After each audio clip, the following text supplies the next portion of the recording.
سرکار غریب نواز، ہندوستان کے راجا، ہم سب کے خواجہ سیدنا غریب نواز سنجر میں پیدا ہوئے، وہ سنجر بھی ایران ہی میں ہے۔ کہاں ہے؟ مخدوم سمنا، مخدوم سمنا۔ یہ سمنا جو ہے یہ بھی ایران ہی میں ہے۔ حضرت بابا بہاؤالدین جن کی مزار مبارک بمبئی کے اندر ہے، وہ بہاؤالدین جن کے بارے میں بزرگان دین نے فرمایا اگر غریب نواز ہندوستان میں نہیں آتے تو ہندوستان کا راجو پاٹ بابا بہاؤالدین کے ہاتھ میں دیا جاتا۔ وہ بابا بہاؤالدین بھی یہ ایران کے ایک شہر میں پیدا ہوئے ہیں۔ حضرت جنید بغدادی، حضرت معروف کرخی، حضرت سری سرتی، حضرت امام حنبل، حضرت امام اعظم، یہ شخصیتیں کہاں ہیں؟ اور مجل کے بولا بڑا مقدس شہر ہے، بڑا مقدس ملک ہے ایران۔ انبیاء کرام بھی ایران میں پیدا ہوئے۔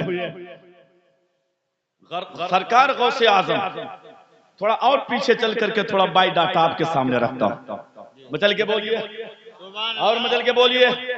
سرکار غوث اعظم رضی اللہ تعالی عنہ کہ ابا کا نام ہے حضرت سیدنا ابو صالح موسیٰ جنگی دوست رحمت اللہ۔ یہ سرکار غوث اعظم امام حسن مجتبی کے طرف سے نبی حضرت علی کے 11ویں پوتے ہیں، 11ویں نسب کے پوتے، اور ماں کے جانب سے 12ویں سلسلے کے، ماں کے جانب سے 12ویں، یعنی غوث اعظم حسنی اور حسینی دونوں سید ہیں۔ مجل کے بولیے، حسنی اور حسینی دونوں سید ہیں غوث اعظم۔ اب سرکار غوث اعظم رضی اللہ تعالی عنہ ہے۔ آپ کے ابا کا نام حضرت سیدنا شیخ ابو صالح ہے۔ حضرت شیخ ابو صالح اللہ کے بہت بڑے ولی ہیں، بہت بڑے ولی، بہت بڑے ولی، اور کیوں نہ ہو یہ مصطفیٰ کی اولاد ہیں۔ مجل کے بولو یار، مصطفیٰ کی اولاد، مصطفیٰ کی اولاد ہیں۔ حضرت سیدنا شیخ ابو صالح روزے سے ہیں۔ میں اس سے کچھ نتائج آپ کے سامنے پیش کرنا چاہتا ہوں۔ روزے کے حالت میں ہیں، کئی دن ہو گیا فاقہ ہو رہا ہے، آپ جا رہے تھے، روزہ افطار کا وقت آ گیا، کئی دن ہو گیا پانی سے افطار کر رہے ہیں۔ ایک دریا بیچ میں پڑتا ہے جس کا نام دریائے دجلہ ہے۔ دریائے دجلہ کے قریب جب آپ گئے، آپ نے سوچا کہ اسی آپ کے جھولی میں کھجور ختم ہو گیا، جو خوراک تھا، جو روٹی تھی، وہ سب ختم ہو گیا۔ آپ نے سوچا پانی سے افطار کر لیتا ہوں۔ جب پانی سے افطار کیا، اس کے بعد اب نفس ہے، آپ کو بھوک بہت تیز ستا رہی ہے، کئی دن کا عرصہ گزر گیا ہے، اور وہ آپ کو دانا پانی سے، آپ کو دانا نہیں میسر ہوا ہے، آپ کو کھانا نہیں ملا ہے۔ آپ نے دیکھا کہ دریا کے اندر ایک سیب بہتا ہوا آ رہا ہے۔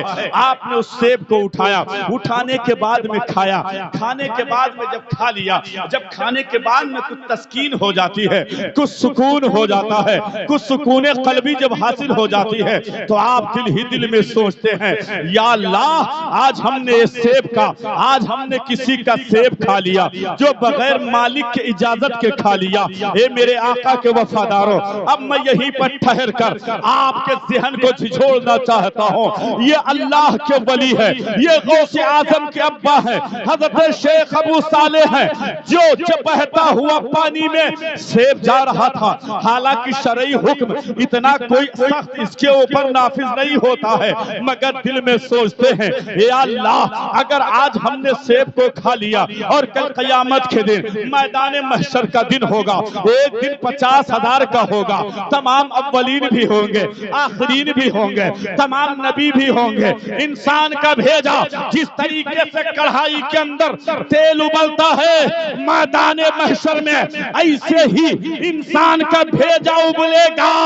وہ سوچتے ہیں اور سوچنے کے بعد میں دریا کے کنارے چل دیتے ہیں کہ میں اس کا پتہ لگاؤں گا کہ آخر یہ سیب کا مالک کون ہے۔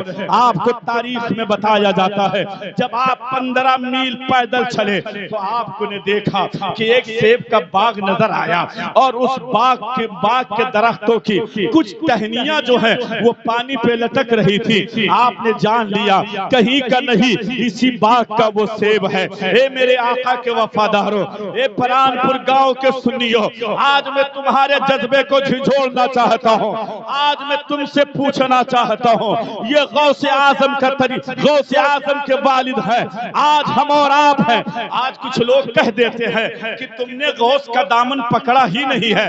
ارے سنو، ہم نے پکڑا ہے، تمام پران پور کے غلاموں نے پکڑا ہے۔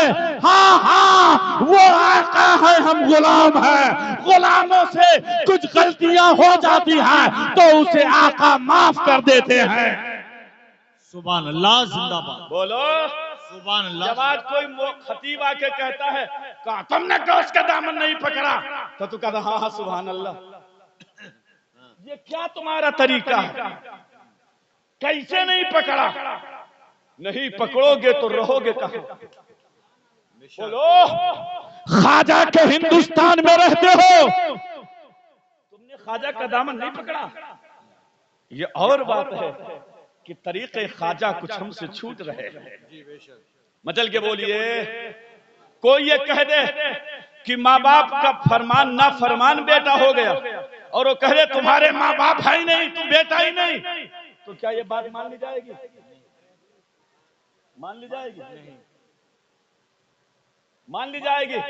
نہیں، ہاں یہ اور بات ہے، ہمارے ماں باپ ہیں مگر میں اپنے، ہو سکتا ہے ماں باپ کا کوئی نافرمان اولاد ہے مگر ماں اسے چھوڑے گی نہیں، پیار ضرور کرے گی۔ وہ غوث اعظم ہے، ان کے ابا ایک سیب کے معافی کے لیے، ایک سیب کے معافی کے لیے 15 میل کا سفر کیا، پھر پتہ لگا آج تمہارا کیا حال ہے، کتنے کم مال ہضم کر جاتے ہو، تم کو ڈر ہی نہیں ہے، بھائی بھائی کا مال ہڑپ کر لیتا ہے۔ آج دیکھو تحصیلوں میں جاؤ، چوکیوں تھانوں میں جاؤ، مسلمانوں کے کیس زیادہ کیوں؟ تم نے طریقے مصطفیٰ چھوڑ دیا، تم نے طریقے غوث چھوڑ دیا، غوث اعظم کا طریقہ تم نے چھوڑا۔ آج تم بھائی کا مال ہڑپ کرنے میں لگے ہو، آج تم بھائیوں کی زمین کو ہڑپ کرنے میں لگے ہو۔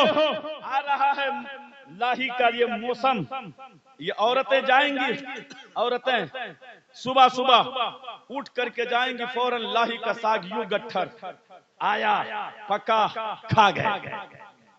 اب جب کھیت والا جاتا ہے تو کہتا ہے یہ بیل چر گیا، لیکن جب اس کا کھر دیکھتا ہے تو پتہ ہی نہیں لگا پاتا آخر چرا کون۔ میں آپ سے پوچھنا چاہتا،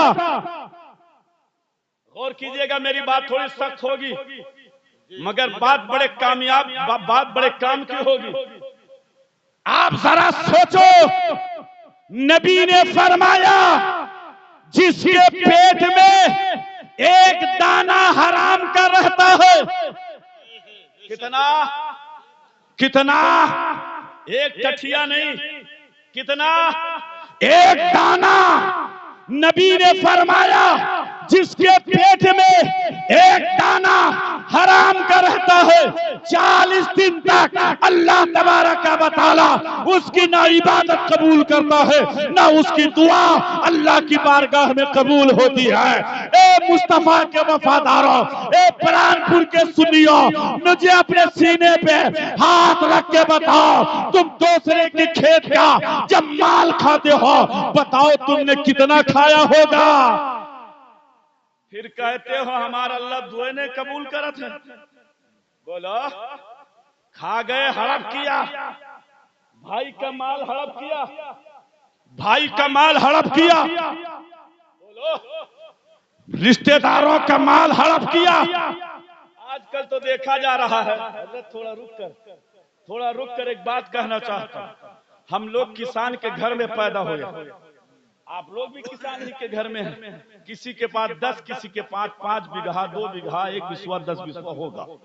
ہم کسان کے گھر پہلے دیکھا جاتا تھا، پہلے کہ ایسی کچھ میڑھیں تھی، میڑ آپ کیا میڑ بولتے ہیں نا، میڑ لٹان موٹی سی کہ جس پر لوگ گوئی پورا اپنا بیل لے کر کے نکل جاتے۔ لیکن آج یہ میڑ چھپکنے والے کاٹنے میڑ کٹوا، میڑ کٹوا پیدا ہو گئے۔ بیل کیا اس پر بلی بھی جاتے ہوئے سرکتی ہے۔ بولو تم نے زمین دوسرے کی قبضہ کی کہ نہیں کی؟ کیسے تم نے ہڑپ کیا؟ آؤ ذرا نبی کی حدیث سنو۔ میرے نبی نے جو فرمایا ہے قیامت آ سکتی ہے، زمین پھٹ سکتی ہے، آسمان گر سکتا ہے، مگر نبی کا فرمان نہیں ٹلے گا۔ میرے نبی نے فرمایا جس نے اپنے بھائی کا 1 بتہ زمین ناجائز ہڑپ کیا، اللہ تبارک و تعالی میدان محشر میں 7 زمین کا طوق عذاب کے شکل میں اس کے گلے میں ڈالے گا۔ اللہ اکبر، اللہ سن لو آج کس طریقے سے، ذرا وہ دیکھو وہ کون ہے؟ وہ غوث اعظم کے ابا ہیں، حضرت شیخ ابو صالح۔ ایک سیب کا معاملہ ہے، ایک سیب گئے، جانے کے بعد میں نوکروں سے پتہ لگایا یہ بتاؤ اس باغ کا مالک کون ہے؟ کہا کہ باغ کے مالک وہ دیکھو جو اللہ اللہ کر رہے ہیں نا، ضعیف ہیں، کمزور ہیں، بوڑھے ہیں، وہی اس باغ کے مالک ہیں۔ کہا اچھا، گئے ان کے پاس نیت باندھ کے کھڑے ہو گئے، سلام کیا۔ جب اس باغ کے مالک نے سجدے سے سر اٹھایا، نگاہ اٹھایا تو دیکھا کہ نگاہوں کے سامنے جو کھڑا ہے وہ مصطفیٰ کا اولاد کھڑا ہے۔ بچل کے بولو، نگاہ اٹھا کے دیکھا، کہا بیٹا کیا بات؟ کہا حضور غلطی سے میں نے آپ کے باغ کا ایک پھل کھا لیا ہے۔ کیا کھا لیا ہے؟ ایک پھل کھا لیا ہے۔